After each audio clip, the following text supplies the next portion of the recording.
Right, so I'm going to talk a little bit about, and it picks up on some of the conversations that are happening in the chat anyway, just about how important getting out and about and walking is to for us all as we age, perhaps all, at all ages. But there's particular barriers that come about just because of natural things that happen to us all as we age, that just make walking and being part of our local community, our neighbourhood, more difficult than it should be. So I just wanted to highlight some of that from the research that we're doing. I think we've got a video, first of all, from an older person who's very well known to myself. All the research that we do in CADA has involvement and engagement of older people.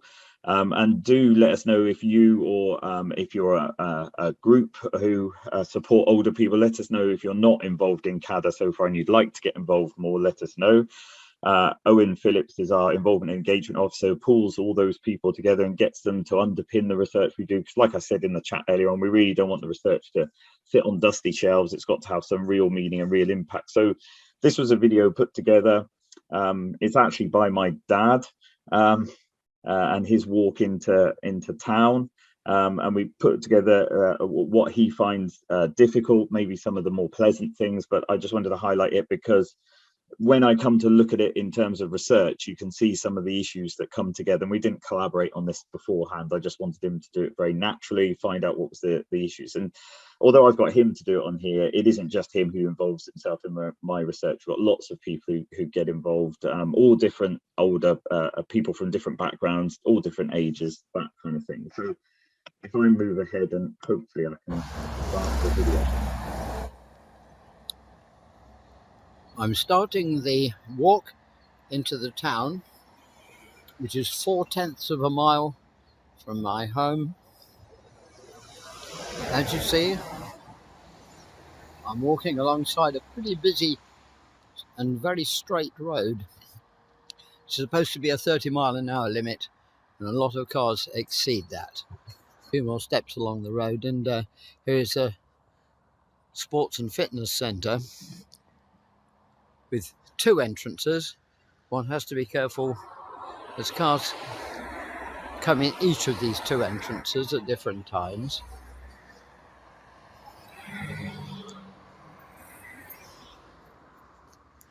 Just on the corner here, there's the only seat between here and the town centre. Quite a pleasant spot under the trees, but the view from the seat not up to much, just facing the main road.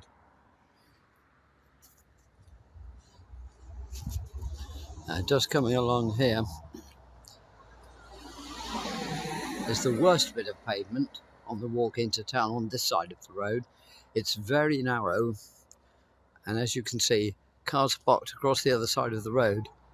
Therefore, any traffic comes pretty close to you on this narrow stretch of road just here.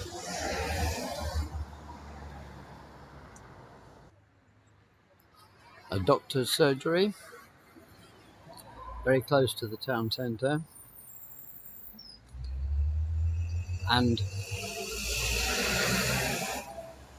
the bus stop just ahead. Bus stop and litter bin.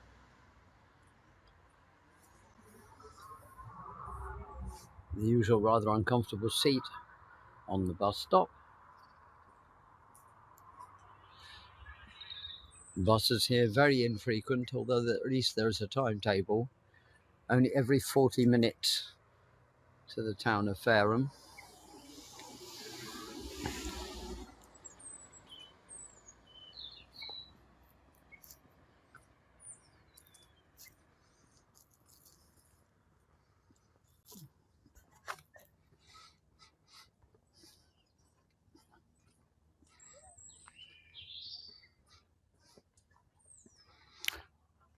A crossing here for the doctor's surgery. Here are the War Memorial Gardens. Pleasant little spot with about 4 seats, slightly dipped down from the main road and well enclosed. And here at the top, a useful row of seats It stretched quite a long way into the distance.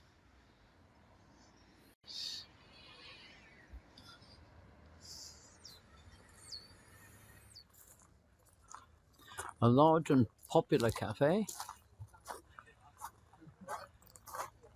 Very busy on this January day.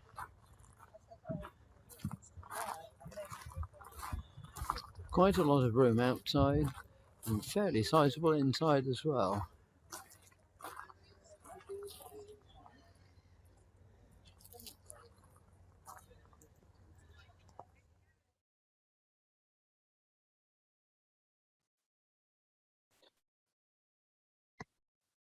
So I want to move on to the presentation now. So just to tell you a little bit about putting that video into a wider context, I think with some of the wider research in the area that I've done. So it's not just my dad underpinning it. There's been lots of other participants involved in shaping this as well, and the wider research context within how that fits. So, you know, over the last sort of 15 years or so, I've done lots of research into transport and travel, and in particular, what comes out time and time again is how difficult the local environment is for older people to walk in. And it becomes, you know, absolutely comes to the forefront that walking is really important for older people. As I've said, for the title of the presentation, every single journey begins as a pedestrian. If you're walking to your car, even, you've still got that gap of walking to the car where you're performing some actual active travel element. And we've done good research throughout in CADA, I think, looking at pedestrian behaviour. I know Amy's doing some stuff with Living Streets at the moment. I've had a PhD student, Alison Rogers, look at people who use mobility aids. We still call them pedestrians at the end of the day. There's no reason not to. And of course, Aled Singleton, who's introduced himself on the chat, is here today. He's done some brilliant stuff, including performative social science alongside encouraging walking, to have a look at what's so important to people's walking, and how that connects people to the place they're in and the identity that they have. And it's such a shame because pedestrian has such a negative connotation to it. To be pedestrian at something is seen as being unnecessarily slow, hampering progress. We use it as a derogatory term. Our obsession in society at the moment is very much with speed, getting things done efficiently and quickly as possible. And I think, as I said earlier on, in relation to some of the comments on intergenerational space, that's come at a cost. They come at a cost to the richness of our local area. And I know Alid put in the chat a really good article from the paper that builds on that a little bit and talks about how our obsession with speed, our obsession with cars and private mobility has come at an expense to the richness of our local community. And we know for years that walking's been really important. There's a great book by Rebecca Solnit who's looked at in praise, if you like, of pedestrians, and how, you know, walking used to be really important. Romantic poets Wordsworth and Coleridge taking long countryside walks to develop their thinking around walking, influencing their writing from the environment around them. Aristotelian school in ancient Greece as well, important in thinking of their philosophy and things like that. And like I said earlier, I just think it creates such a rich and vibrant community if we do much more walking in our local area. I think, you know, there's a lot of stuff at the moment in the public health literature about how important it is to be active. Regular walking is really important for people's health, can reduce the risk of all-cause mortality by about 20% or so, and 30% risk of cardiovascular disease, let alone other important things, improving muscle tone and improving function and things like that. But I thought these quotes were really nice as well when I've worked with older people over the last 15 years or so about what really makes walking important to them. There's stuff about feeling refreshed, you know, not getting stressed. It can reduce, it can increase people's sort of peripheral vision, if you like. You slow things down, you get to see things you don't normally see. You can reduce your anxiety, your worry. You see things that you didn't even know existed before in your local community. Really enjoying walks, stop and natter, seeing people around you and that kind of thing. So there's all these other benefits to walking that are not just physical in nature, but also mental in nature, and also create those neighborhoods at the end of the day. But it's come at a cost. We've got a reduction in the number of older people walking in our local area, having these, you know, creating these environments, if you like, or creating society around the car. we probably, about the last 30 years or so, although it probably started before that, there's been a decline in walking. About 9% of all journeys are made by over 65-year-olds on foot, but it's not the same across the whole of Europe. That's similar in Germany and France, similar in the United States, but in Denmark and Netherlands, you see a much higher proportion of people walking. That tends to be suggested that that's down to infrastructure, which makes walking more normal. But there's also psychological things going on, like the norms around walking, the norms around cycling, that just make it more normal, rather than perhaps we've created more car-centric places, particularly in the UK and the US. So I'll show how that impacts on older people moving forward. One of the ways it impacts is that walking is really dangerous. It's really dangerous for older people. We hear a lot, and lots of times I get questioned about this in the media, in the press, about older people being unsafe drivers on the road. Well, there's a little bit of evidence to suggest perhaps from 85 onwards, older drivers are a little bit more dangerous, but on the whole, they're quite a safe cohort. The biggest problem actually for them is just crossing and walking the road. Walking along the road and crossing the road is really dangerous activity. So older people, about 12% of the population, like I say, it's about 9% of the pedestrian activity, yet they account for about 44% of all pedestrian fatalities. Data from Australia, France, UK all say the same kind of figures, and they say the same kind of issues. It's when people are crossing the road. They talk about failure to judge vehicle speed as the most common cause, and they often internalize that as being a fault of the older person themselves. But how about if we created a better environment that reduced the vehicle speeds, or made vehicle speeds much more easy to negotiate or to understand, to perceive and take on board? Or what about if we actually created environments where we can cross the road really safely? This was in a paper a few years ago of an older person trying to cross the road down the bottom, holding up all the cars, couldn't possibly hold the cars up for long.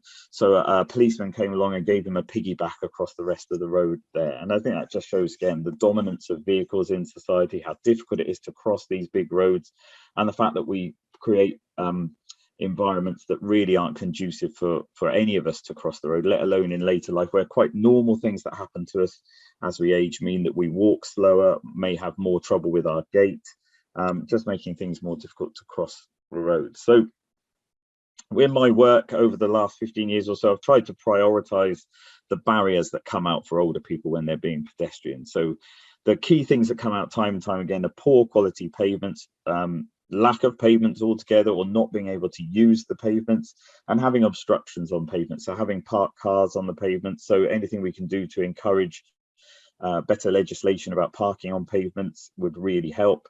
But even things like wheelie bins on pavements, or having A-boards that advertisers use on pavements, pushing people out into the road, let alone the upkeep of them being really poor, that comes out time and time again as a key issue.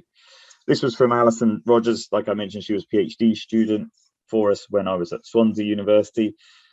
This is a great example of things that are wrong in the local area. So if you have a look at that, again, if you're young and fit, that looks like a perfectly decent place to be able to walk.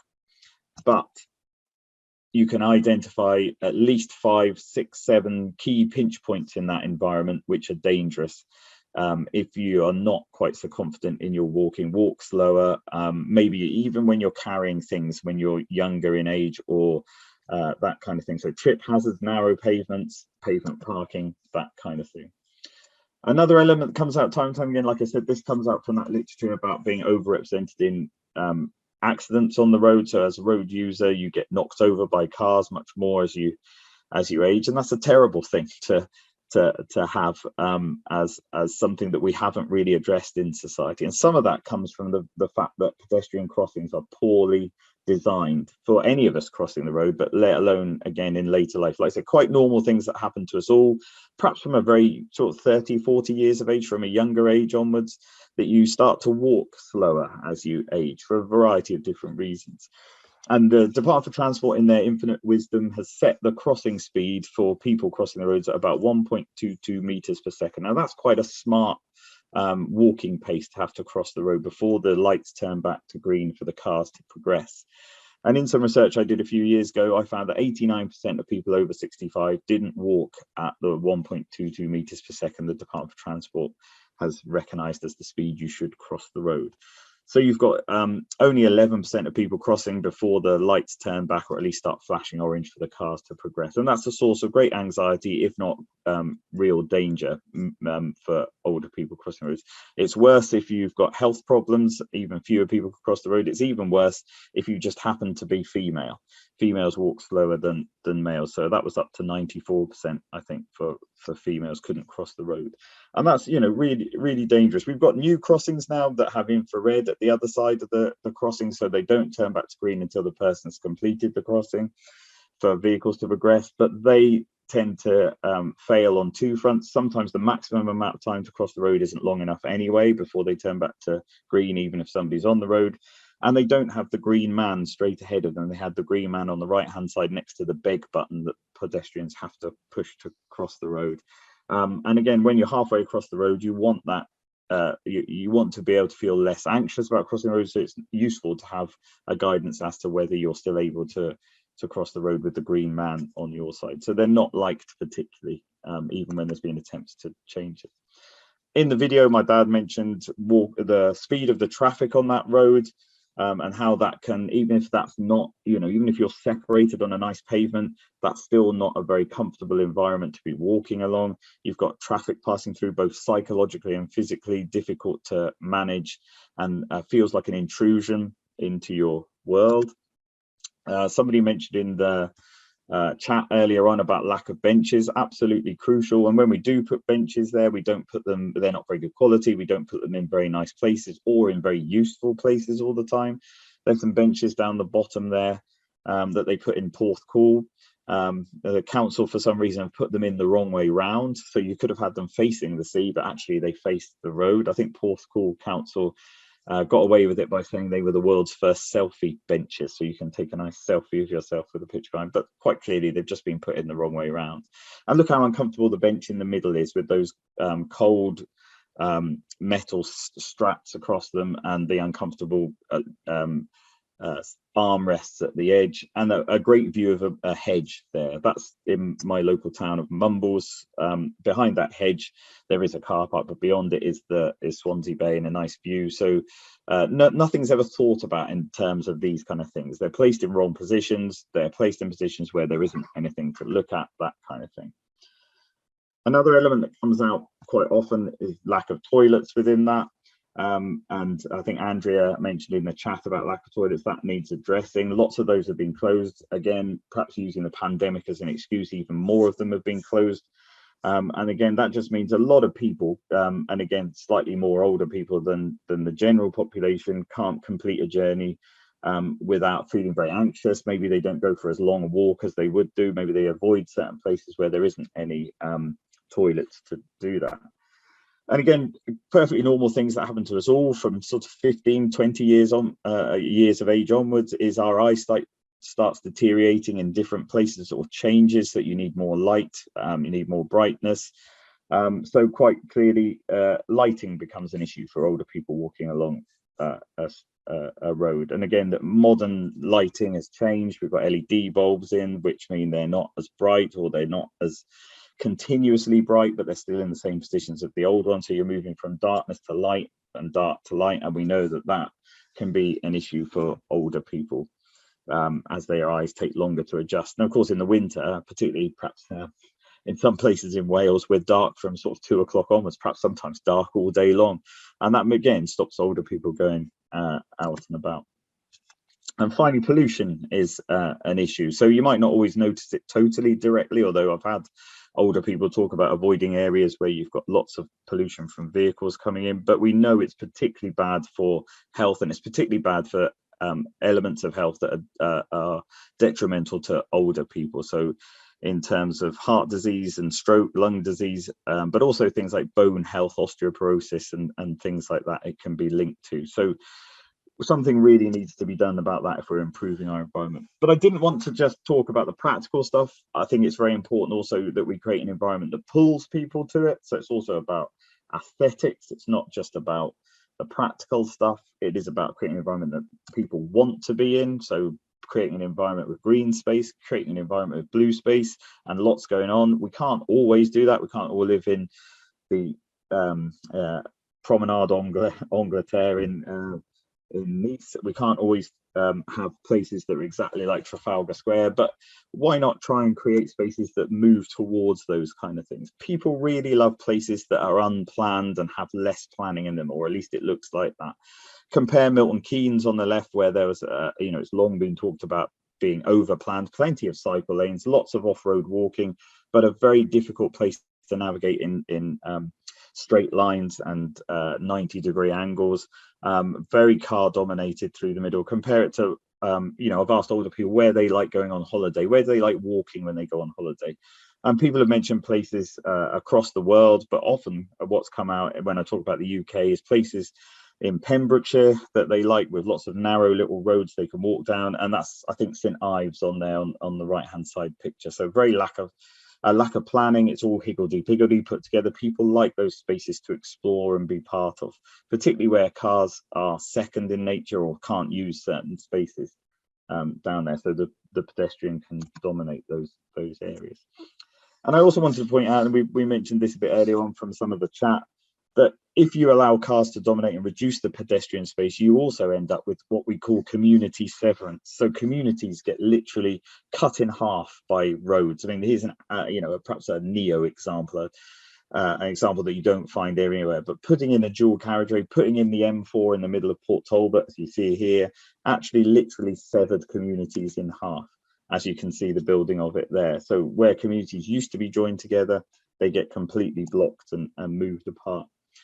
It doesn't always have to be like that. It might just be having fast roads or noisy, loud roads in front of your homes, which can reduce the amount of time you spend outside your home, reduces the amount that people want to walk. It even reduces, and that was what I had on the first slide and didn't go through it as we're a little bit behind time, but famous study by Donald Appleyard talks about people who lived on a road that only had a light number of traffic. People knew their neighbours, they congregated more in the street, much more than those who live on a road that has heavy traffic. And that comes out when I talk to older people about how many times do you go out walking in your local area. People often drive to a space in order to do their walking if their own local area is heavy in traffic and too busy to walk from their own front door into town, if they've got a choice to be able to drive. If it's quiet and nice to be able to do so, they're more likely to walk in that area. So just to finish up, I put that together in terms of what I might call mobility capital. People's ability to get out and about can be seen perhaps in terms of different elements of capital. We're academics, we like to put things into models and into theories. So, and I was fed up with lots of people just talking about infrastructure being the key to making things good. Of course, it's important. That's what's come out from lots of the stuff I've done. But you can't just have infrastructure on its own. People don't just pop a road in, a bridge in, a pavement in, and even make that really good. You know, behind all of that is a cultural capital, if you like. How much is your government willing to spend on walking, for example? What's the norms? What laws can we put in place? Lots have been made recently about the highway code changing to being more about walkers and cyclists having more priority. But if you read the small print, all the things where walkers and cyclists come out top and drivers come out further down is all suggested rather than enforced and properly made law at the end of the day. So at least there's a change perhaps in attitudes, but cultural capital, particularly in the UK, same in the US, we still champion the car above walking. And social capital is important as well. We can plug some of the gaps in infrastructure if we've got supportive family and friends and supportive groups around it. So I just finish off by saying there's a 3-point manifesto I wanted to do. It is important to improve the infrastructure, to keep the vehicle speeds low, have dedicated pavement, keeping that well maintained and clutter free, ban pavement parking if we can. Toilets, crossing facilities and benches important, and street lighting important. But we can't do that without thinking about the other elements of stuff. We've got to improve the legibility. We've got to create a space that feels like you want to be there. Reducing that fear of crime, thinking about the noise, making it readable as a pedestrian rather than readable for cars, so it feels like you should be there.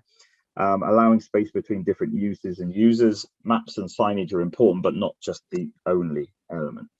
And the final point to make is just improving the space to be distinctive and aesthetically pleasing. Streets should be green, they should have water alongside them where we can, or access to it. We've covered up loads of gullies, we've covered up loads of old rivers in towns and villages, and actually they're really important places to keep people there. Keeping things mixed colours, there's something where you want to come and be there is absolutely important, and part of that is getting more involvement of older people in it. So just to conclude, if older people live in an environment that makes it easy and enjoyable for them to go outdoors, they're more likely to be physically active and satisfied with life, and twice as likely to achieve the recommended levels of healthy walking. The pedestrian experience is vitally important for older people who are mostly often on foot when they go out and about, spend much more time in their local neighbourhood and their community. But it's often very difficult to do that, and I don't think we need to think it's difficult just because we're old. It's difficult because of poor design, poor provision, poor installation, and poor upkeep of those areas without thinking about life as a pedestrian. And that's just a slide to show we ought to involve older people much more in the designs of our local community and our local neighbourhoods. There are attempts to do that, but they tend to be small or one-off or small projects here and there. But we need to make it more of a norm. We need to get the culture of involving older people in their own local areas in order to make a difference. And that's where I finish. So thank you for your time. There is a book I've written on this, Designing Public Space for an Ageing Population. But do get in contact with me if we're unable to answer questions now, and I can provide you with more information and more background to it all. So thank you, Diolch. And thank you for listening.